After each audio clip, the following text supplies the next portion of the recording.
Welcome to a journey 2,500 years into the past, to the 6th century BC. We are standing in Benares, also known as Kashi, the City of Light. At a time when Rome was a mere collection of mud huts by the Tiber, and Athens was only just beginning to whisper the first ideas of democracy, Benares was already a radiant metropolis. It was a bustling hub of global trade, profound scholarship, and a spiritual magnetism that pulled at the soul of the ancient world. This is a city where the air is heavy with the scent of sandalwood, wood smoke, and the fragrance of 1,000 ritual garlands. Using advanced AI technology, we have resurrected Benares from the descriptions found in the Vedic hymns, ancient copperplate inscriptions, and the latest archaeological breakthroughs. Today, you won't just hear about history. You will walk the streets of the kingdom of Kashi. You will witness mystical rituals on the banks of the Ganges and stand at the exact moment a young prince named Siddhartha Gautama entered these gates to change human thought forever. In the 500s BC, Benares was the capital of the mighty Kashi kingdom, one of the 16 great states, or Mahajanapadas, ruling northern India. To understand why this city was a magnet for the world, we must look at the 4 pillars of Kashi's supremacy. Pillar 1, the Silk Masters. Even 2,500 years ago, the weavers of Benares were legends. They crafted silk so fine it was said to pass through a finger ring, dyed in the deep crimson of cochineal and the vibrant gold of saffron. These fabrics traveled on camel caravans as far west as Persia and Greece. Pillar 2, iron and weaponry. Benares SAT, near the massive iron ore deposits of modern-day Bihar.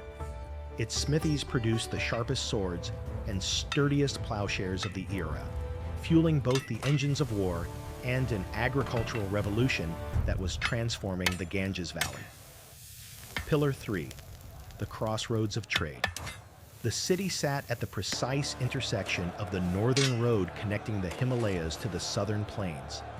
Every shipment of ivory, gemstones, salt, and spices had to pass through the gates of Benares, making it the central bank of the subcontinent. Pillar 4, the University of the Ancient World. Benares didn't just export goods, it exported ideas.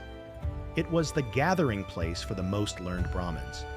Students trekked thousands of miles to study astronomy, medicine, and the sacred Vedas at the feet of the masters. Let's step down to the Ghats. In the 6th century BC, the Ganges, or Ganga, wasn't just a river. It was a living entity, a mother, a goddess. Listen closely. The low hum of Sanskrit chanting blends with the rhythmic clinking of bronze pots. Here, the boundary between life and death is as thin as a thread. In one corner, a family celebrates the naming of a newborn. Just steps away, the orange glow of funeral pyres sends souls back to the elements. The people of Benares believed, and still believe, that to die here is to break the grueling cycle of rebirth. But life in 500 BC. Benares was also a scene of stark contrast.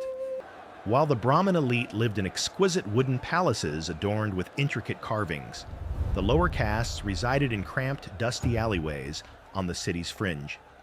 The stench of open waste mingled with the intoxicating aroma of incense, creating an atmosphere that was as overwhelming as it was unforgettable.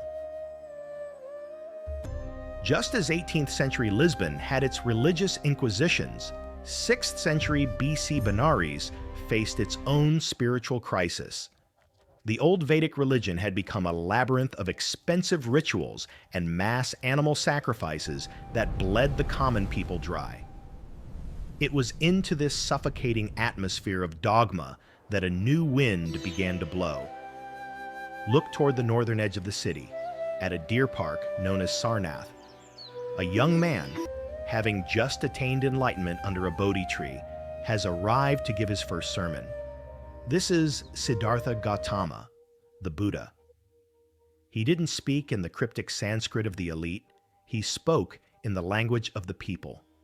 He rejected the caste system and the slaughter of animals for ritual. Benares, once a fortress of ancient tradition, suddenly became the battlefield for the most revolutionary ideas in human history. Philosophers flocked here to debate, turning tea stalls and riverbanks into the world's most vibrant intellectual forums. The wealth of Benares was also its curse. By the late 6th century BC, the Magadha Empire began its brutal rise to power. Benares was besieged, occupied, and parts of its wooden splendor were reduced to ash. But unlike Lisbon in 1755, which was erased by nature, Benares endured the scars of man. The city possessed a miraculous ability to regenerate. Over centuries, wooden palaces were replaced by stone. Old temples became the foundations for newer, grander ones. Today, when you stand in modern Varanasi, you're standing on at least 20 layers of overlapping history. The narrow alleys of the old city today are ghosts of the footpaths from 2,500 years ago. The arty fire ceremonies you see tonight are a direct continuation of the flames that have burned here since the dawn of time. The story of Benares.